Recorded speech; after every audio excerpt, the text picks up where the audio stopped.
Mateus capítulo 13, do versículo 24 ao versículo 30. E logo depois do versículo 36 ao versículo 43. Diz assim: propôs-lhe outra parábola, dizendo: o reino dos céus é semelhante ao homem que semeia boa semente no seu campo. Mas dormindo os homens, veio o seu inimigo e semeou o joio no meio do trigo e retirou-se. E quando a erva cresceu e frutificou, apareceu também o joio. E os servos do pai de família, indo ter com ele, disseram-lhe: Senhor, não semeaste tu no teu campo boa semente? Por que tem então o joio? E ele lhes disse: um inimigo é quem fez isso. E os servos lhe disseram: quere, pois, que vamos arrancá-lo? Porém ele lhes disse: não, para que ao colher o joio não arranques também um trigo com ele.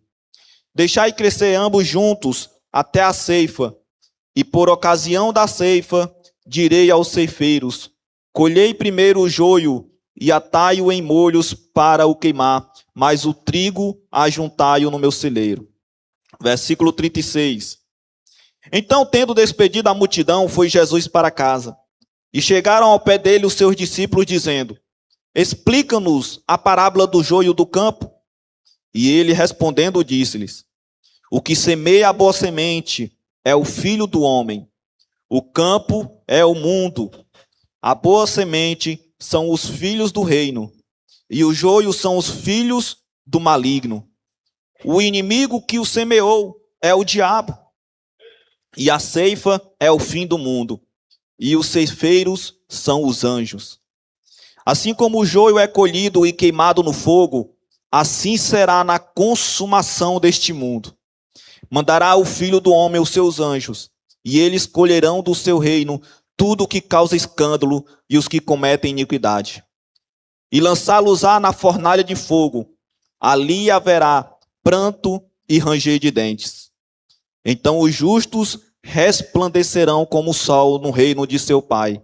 Quem tem ouvidos para ouvir, ouça.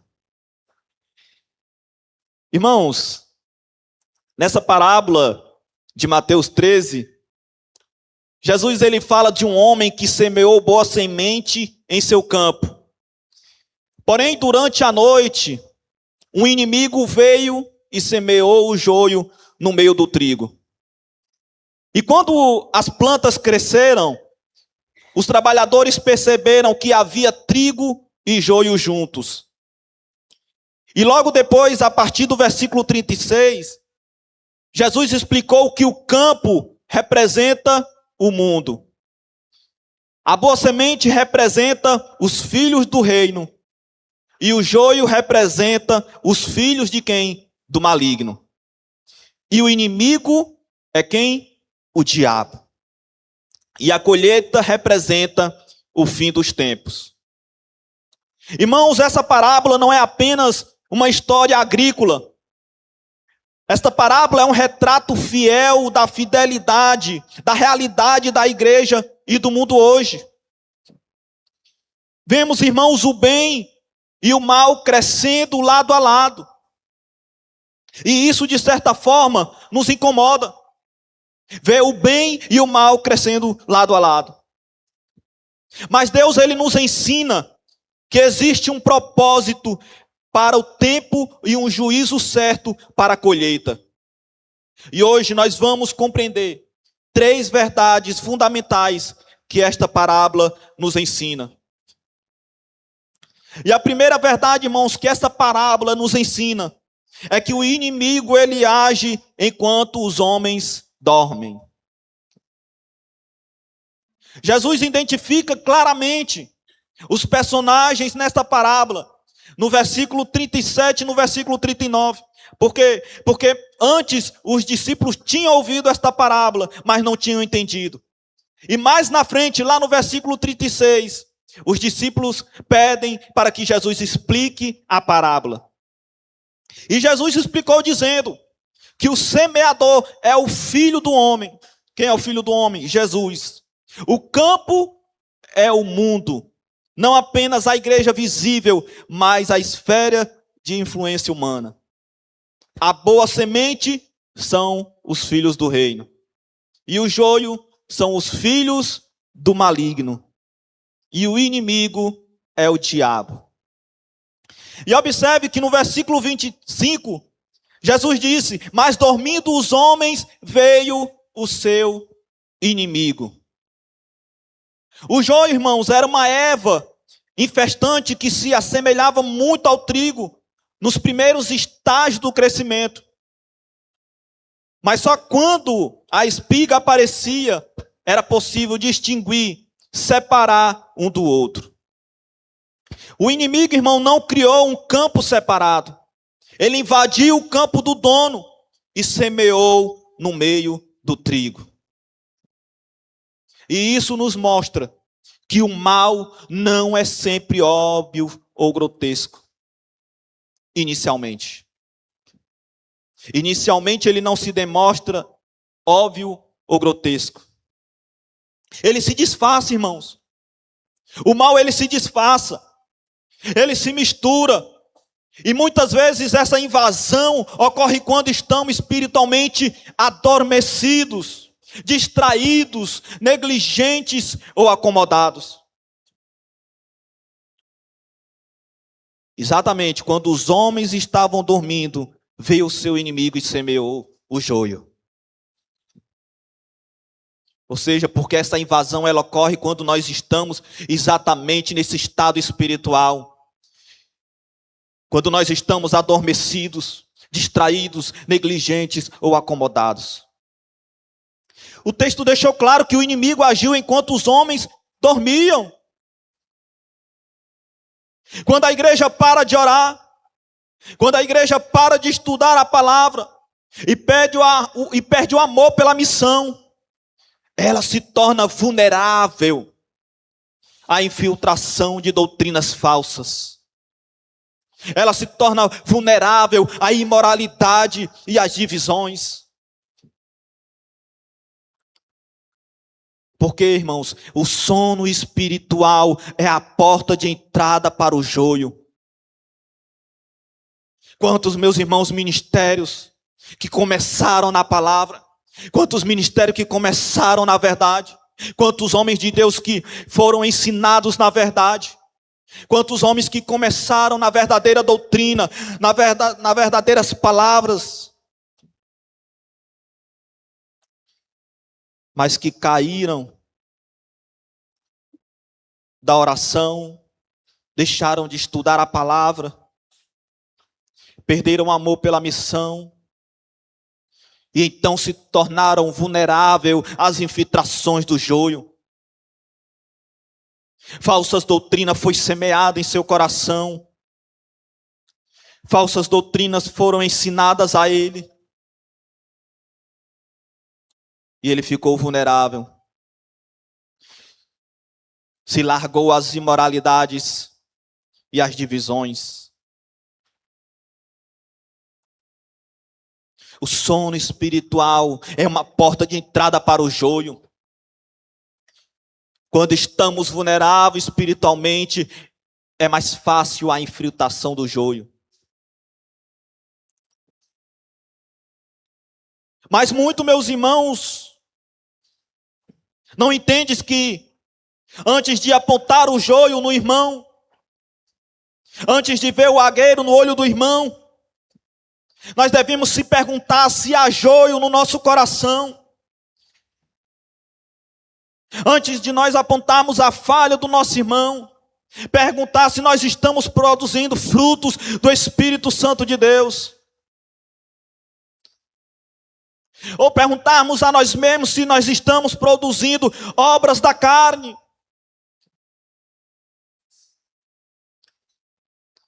Porque muitos acham, meus irmãos, que esta mistura, que o joio apenas se mistura no campo, no mundo.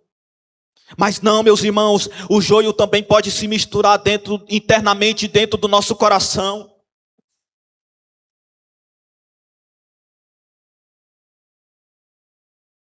O joio, meus irmãos, ele se infiltra dentro do nosso coração quando nós tentamos servir a Deus e ao mundo simultaneamente. Muitos gostam de dizer, fulano tal é joio. Fulano de tal é joio, mas nós temos, irmãos, olhar internamente para dentro do nosso coração. Porque talvez o joio não está do nosso lado, está dentro, internamente dentro do coração da gente. E isso muitas vezes ocorre porque nós tentamos, pelo nosso próprio orgulho, servir a Deus e ao mundo. Entendemos que ninguém pode servir a dois senhores. Ou serve a Deus, ou serve ao mundo. Ninguém pode servir a dois senhores simultaneamente. A segunda verdade é que o trigo não deve se tornar joio por causa do joio. Jesus ele explicou aqui mais tarde no versículo 38 que o campo é o mundo. No entanto, irmãos, historicamente aplicamos isso também ao grupo de pessoas que tem alguma prática religiosa, que convive com o que é autêntico e com o que é falso. E esse é um dos maiores perigos. Porque, irmãos, às vezes, o crente, ele começa bem, mas ao conviver com a injustiça, ele se torna, muitas vezes, injusto. Muitas vezes ele convive com pessoas amargas, e logo depois também se torna amargo. Muitas vezes ele é ferido e decide ferir. Muitas vezes é injustiçado e de outrora ele começa a abandonar a integridade. Ele começou bem, mas às vezes por causa que sofre uma injustiça, ele começa a se tornar injusto. Porque, meus irmãos, ele convive com o joio. Porque ele está do lado do joio. Ele está próximo do joio. E muitas vezes ele quer se tornar joio por causa do joio. Ele é ferido e quer ferir também os outros. É injustiçado e também quer fazer injustiça por causa do joio. Mas Jesus, irmãos, ele nos alerta a nós continuar sendo trigo.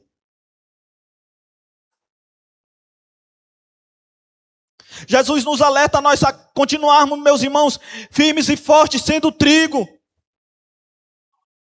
Não permita, irmãos, que a frieza dos outros roube a sua compaixão. Se fulano de tal não tem amor para com o próximo, não tente imitá-lo, meus irmãos. Demonstre a sua compaixão, o seu amor para com o próximo. Nunca tente ir pela cabeça do joio. Fulano não faz isso, eu também não vou fazer. Ele disse que serve a Deus e não faz isso, então também não vou fazer. Não deixe, meus irmãos, que a frieza, o desamor de outras pessoas roube a sua compaixão pelo próximo. Não deixe, irmãos, que a injustiça dos outros roubem a sua honestidade.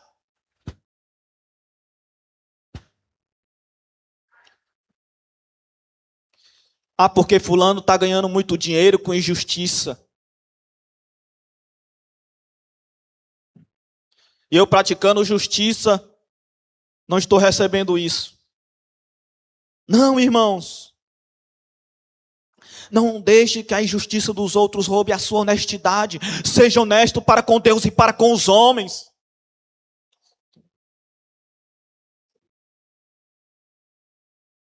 Se os hereges, meus irmãos, estão ganhando milhões, dezenas de milhões, com as suas heresias, irmãos, deixe ele lá com as suas injustiças.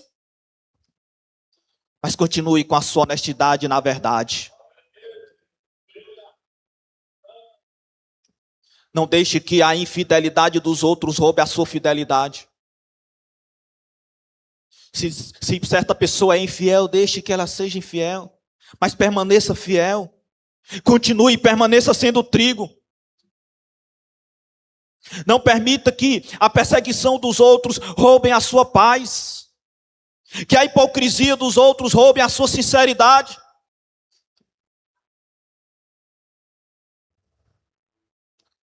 Não permita que o pecado dos outros roubem a sua santidade.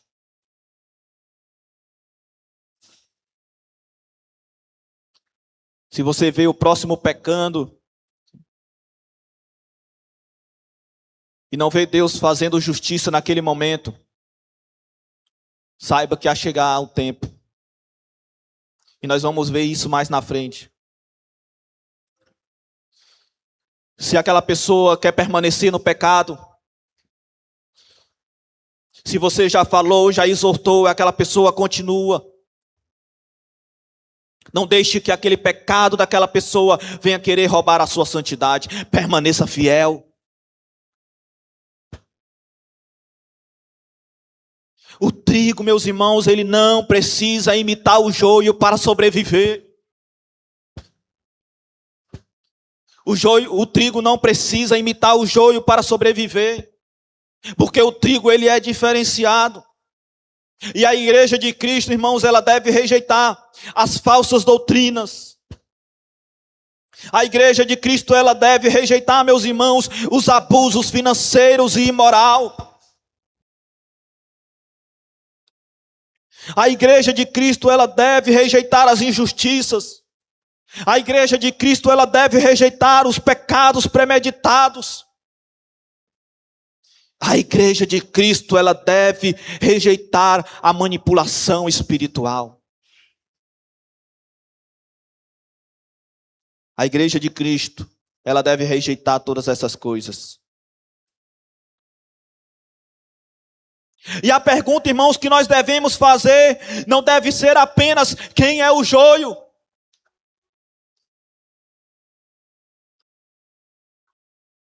Nós não podemos, meus irmãos, se perguntar diariamente apenas quem é o joio. Mas a pergunta também que deve ser: será que nós estamos vivendo como trigo?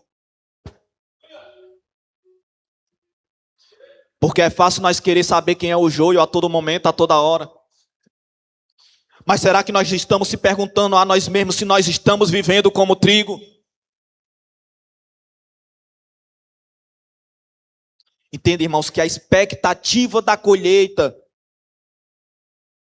que há de acontecer, ela deve produzir arrependimento, vigilância, integridade, pureza, fidelidade e perseverança.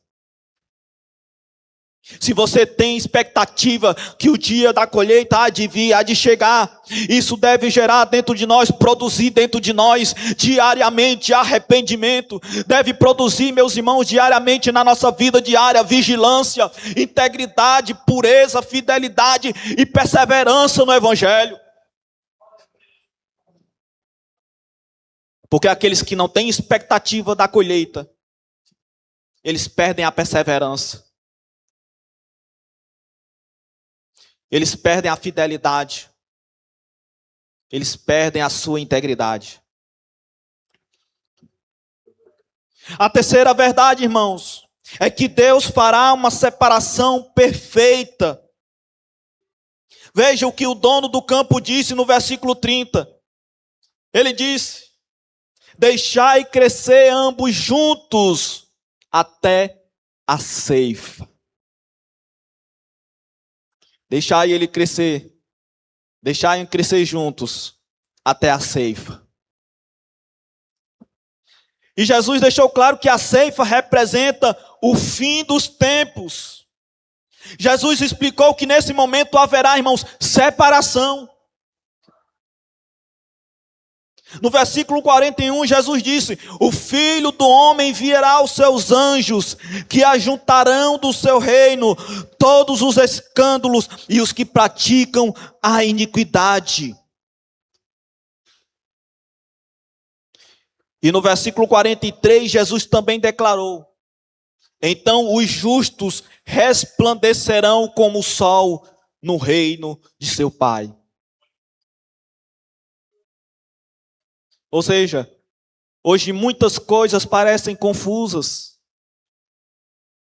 Pessoas justas sofrem. Pessoas injustas prosperam. A verdade é distorcida.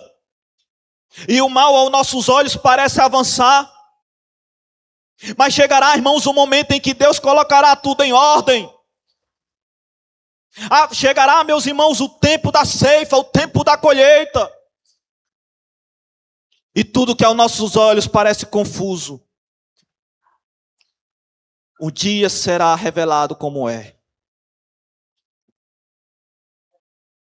Entenda que na colheita, o trigo, ele será reconhecido, mas o joio será separado. Lembra que Jesus disse que naquele dia muitos chegarão ao Senhor tentando se justificar. Muitos chegarão a Jesus tentando se justificar pelo que fizeram ou o que deixaram de fazer. Se vangloriando diante de Jesus. E Jesus dirá: afastai-vos de mim, vós que praticais a iniquidade, porque nunca vos conheci. O trigo, ele será reconhecido pelo Senhor, mas o joio será separado. A verdade será revelada. A injustiça será julgada. A injustiça que nós vimos hoje, irmão, no mundo, um dia ela será julgada. A nossa fidelidade diante de Deus, a sua fidelidade diante das Escrituras, diante ao seu irmão, ela será recompensada por Deus. E o pecado receberá a sua consequência. Quantas vezes você vê o joio em pecados deliberados, cheio de fortunas, cheio de pecados nas orgias do mundo, nas blasfêmias contra Deus. Entenda que o pecado receberá a sua consequência.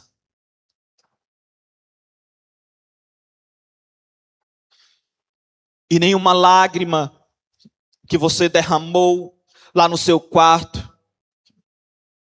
nenhuma lágrima que você derramou quando você estava lendo as Escrituras, nenhuma lágrima que você derramou no momento de lutas, de provas, nenhuma lágrima que você derramou será esquecida. Nenhuma injustiça ficará sem resposta. Nenhuma obra de amor será ignorada por Deus. A paciência, meus irmãos, que Deus tem, não significa tolerância eterna. Meus irmãos, um limite. E este limite, meus irmãos, será no tempo da colheita. Meus irmãos, um tempo marcado. A separação será perfeita. Nenhum trigo será perdido. Nenhum daqueles que Deus escolheu, daqueles que Deus elegeu, nenhum daqueles que Deus predestinou será perdido. Nenhum daqueles que Deus predestinou, escolheu antes mesmo do ser humano ser criado, será lançado no fogo com joio. Nenhum de vocês serão perdidos.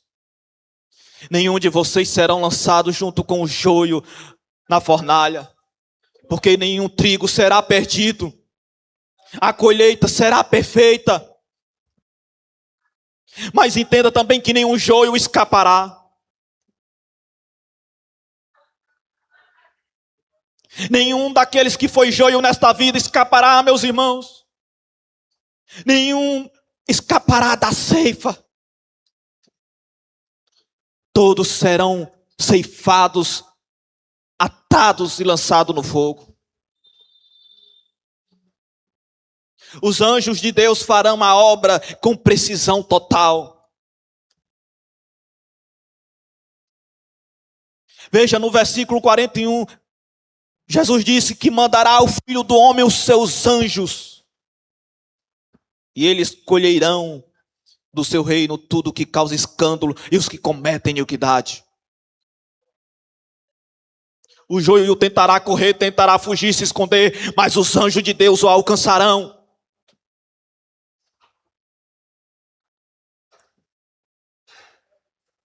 Eles serão atados e queimados.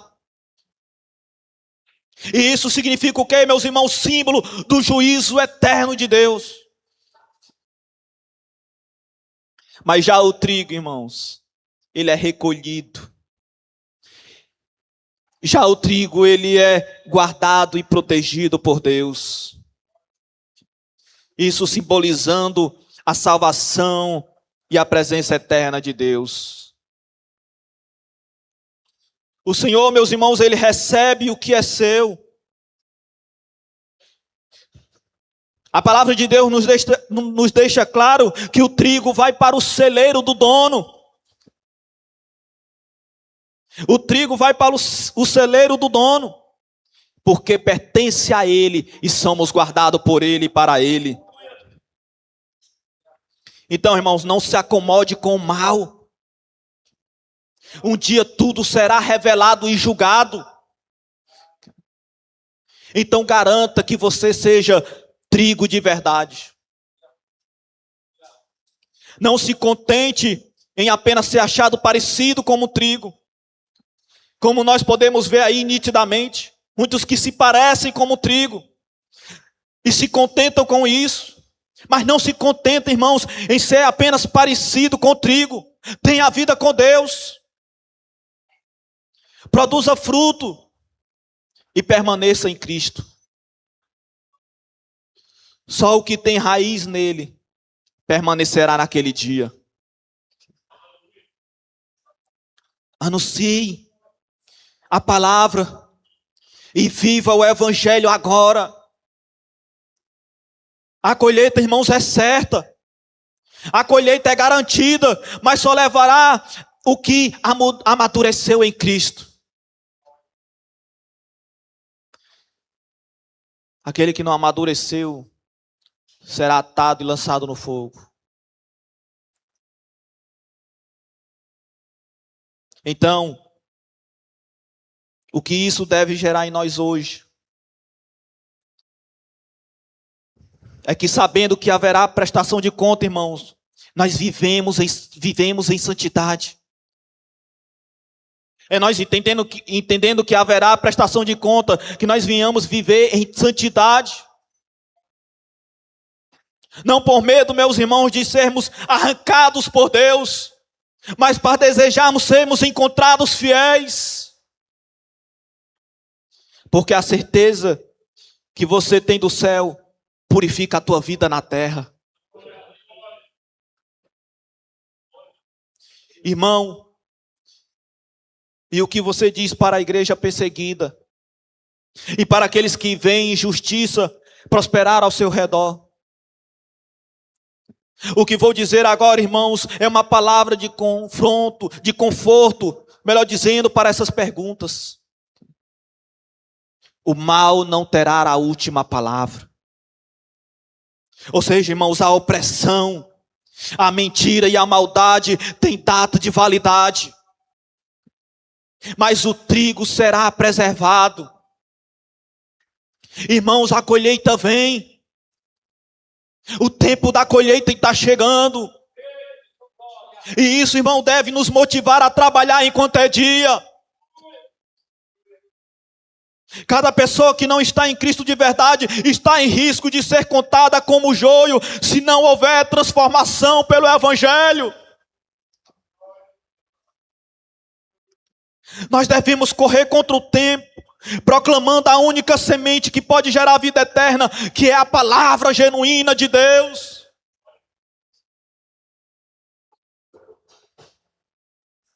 Corramos enquanto é tempo. E para concluir, irmãos, nós entendemos nesta palavra que o joio e o trigo convivem neste mundo, mas o dia da colheita certamente chegará. Quando esse dia chegar, não importará a aparência, não importará a religião ou o reconhecimento humano. O que fará a diferença, meus irmãos, será pertencer verdadeiramente ao Senhor. Hoje ainda é tempo de crescer, irmãos, como trigo, produzir frutos e permanecer fiel até o fim. Foi. A salvação não vem por aparência religiosa, entenda isso. A salvação não vem porque a pessoa se torna religiosa totalmente. A salvação não vem por aparências de tradição ou por fazer parte em uma igreja. A salvação vem pela fé em Cristo Jesus. A salvação vem pelo arrependimento e pela nova vida que Ele oferece a cada um de nós. E que esta palavra possa produzir frutos de arrependimento na nossa vida. E que essa palavra fique ao teu coração e permaneça em Cristo.